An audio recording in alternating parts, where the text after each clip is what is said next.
Okay, so this video is dedicated to you guys, my subscribers. I've seen a lot of people ask me about various games that they would like to see make it into BlazBlue Cross Tag Battle. So in no particular order, mind you, these are just some of the fates that you guys would like to see playable. So first up, we have Aquapazza. Now I have never played this game, so I have no true opinion on it. This is a game owned by Zamu, if that's how you pronounce that. I wouldn't be too surprised, honestly, but as it's a game I've never played before, I'll just move on. Let's talk about Nitro Blasters, another Zamu-owned property. Now this is a crossover game, with characters from Fate Stay Night, Arcana Hearts, and Senran Kagura. I wouldn't mind this because I did play this game. I do have characters from this game I would like to see playable. The only concern I would have with this is in the sense that all the characters are one-shot characters. Because as the game is a crossover, you wouldn't be able to get more representation. Say you wanted Saber from Fate, but then you wanted Nameless or Gilgamesh playable. Well, why would they add two versions of Saber when they pulled it from Nitro? This would be, of course, if they added Fate as another Fate as well, if that makes sense. So I don't think this is realistic. I'm not going to say it couldn't happen, but I just think it's very unlikely. But speaking of Fate, let's address the Fate series as a whole. I'm gonna just say no, because there are far too many characters. Given that as of right now we're in limbo when it comes to knowing if we're getting any more Ruby characters, I'm going to say this is a definite no. The only way I could potentially see Fate being added is if the series only got 4 characters similar to Ruby. Problem though is that Fate has its servants divided into classes, and I'm pretty sure if I were to ask who are the most popular characters from each class, that's a debate waiting to happen. Again, I'm thinking about this past more than just who can be playable, but also how much it would cost to acquire the characters and who they have to go through. Which brings me to the likes of Eltham and guest characters from Under Night. There are people saying that Eltham is impossible, but Fate Go is? Can I ask, where do you get this logic from? For the Fate franchise, Arc would have to go through Type Moon for this prospect. But for Melty, they'd have to approach Type Moon and French Bread. I don't get where this line of thinking comes from.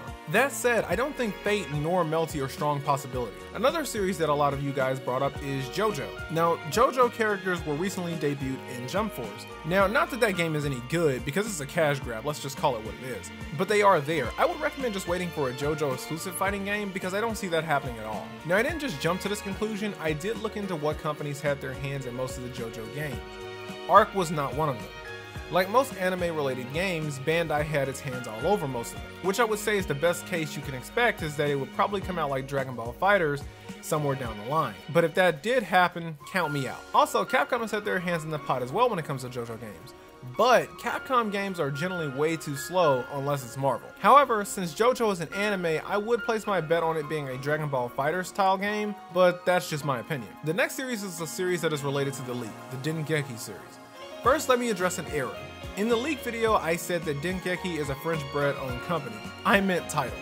Back on track though. I do think it has a moderate chance of making it in.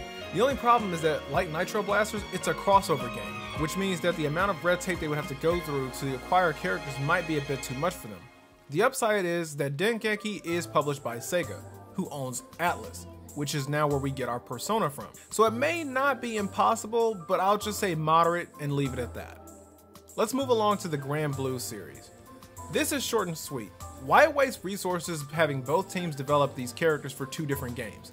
That's just a waste, especially when you don't know how well they'll be perceived in each game. Now yes, I'm aware the mobile game is very popular, but mobile success and console success are 2 very different things. Senran Kagura.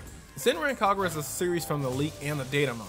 My problem with this is, as I've discussed with a few of you guys in the comments and on my Discord, is that the series is far too sexual. Now yes, BlazBlue has a bit of fan service, however Senran pushes the boundaries far too much, testing to see what they can get away with. I mean, it's ridiculous how hard they push the envelope to see what is acceptable and what is okay. I don't think the series can make it in without toning it down dramatically. Seriously though, the game has jiggle physics that would make it feel right at home in, say, maybe King of Fighters or Dead or Alive, but BlazBlue? That's a no from me. Especially when you throw in the fact that every Senran Kagura game that's out on the PS4 are all rated M. So that should really give you an idea as to how bad it is. Hyperdimension. I'll be honest, I don't think it's possible, but if Arc did make a 2D fighting game for NEP, I would buy it for sure without hesitation. I've been playing the Neptunia series since its reboot on the Vita, and the series may be a fan servicey type of game, but it's fun and there are a lot of different characters. I would really enjoy a fighting game involving all the characters from the Neptunia universe.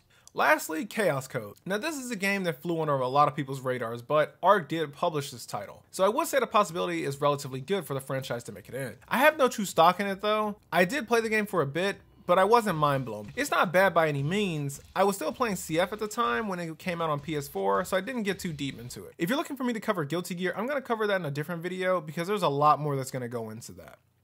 So what do you guys think? What do you think are the realistic chances for some of these titles? Let me know in the comments below.